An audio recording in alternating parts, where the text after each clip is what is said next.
अहंकार में डूबा असुर दूषण स्वयं को काल समझ बैठा था।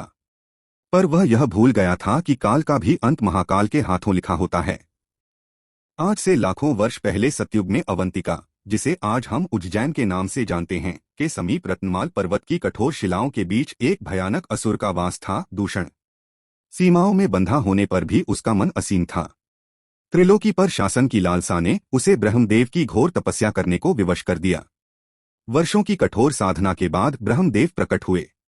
दूषण ने निर्भीक होकर वर मांगा, त्रिदेव के समान शक्ति।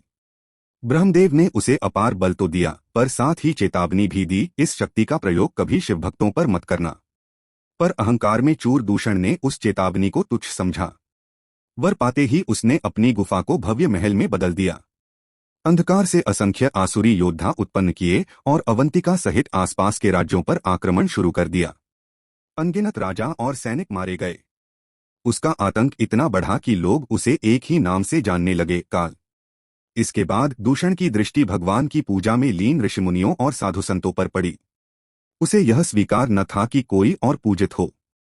उसने आदेश दिया, उसके अधीन सभी राज्यों में भगवान की हर पूजा तुरंत बंद कर दी जाए। जो विरोध करे उसका अंत निश्चित हो। पर अधर्म के उस अंधकार में 4 दीपक जल रहे थे। अवंतिका के 4 ब्राह्मण भाई, महादेव के परम भक्त। न धमकियां उन्हें डिगा सकीं, न सैनिक। पूजा और यज्ञ निरंतर चलते रहे। यह सुनकर दूषण का अहंकार धधक उठा। उसने स्वयं उन्हें मारने का निश्चय किया। तलवार थामे जैसे ही वह आगे बढ़ा, तभी आकाश गूंज उठा, महादेव की चेतावनी। क्षण भर को दूषण रुका, पर अगले ही पल बोला, जब मैं त्रिदेव के समान शक्तिशाली हूं तो भय कैसा। वह अवंतिका पहुंचा और शिवभक्तों पर प्रहार करने को बढ़ा। उसी क्षण धरती कांप उठी। भयानक गर्जना के साथ धरती फटी और अग्नि के बीच स्वयं महादेव महाकाल के रूप में प्रकट हुए।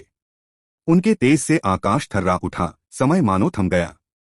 दूषण ने अपनी वरदानी शक्ति से असुरों की सेना उतार दी, पर महाकाल के त्रिशूल के सामने सब क्षण भर में नष्ट हो गए। अंततः दूषण महाकाल से टकराया।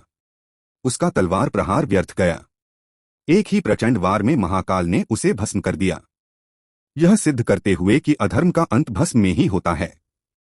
इसके बाद महाकाल शांत होकर महादेव में लीन हो गए।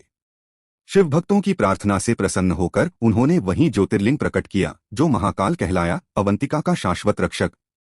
ऐसी ही और महाकथाओं के लिए चैनल को लाइक और सब्सक्राइब करें।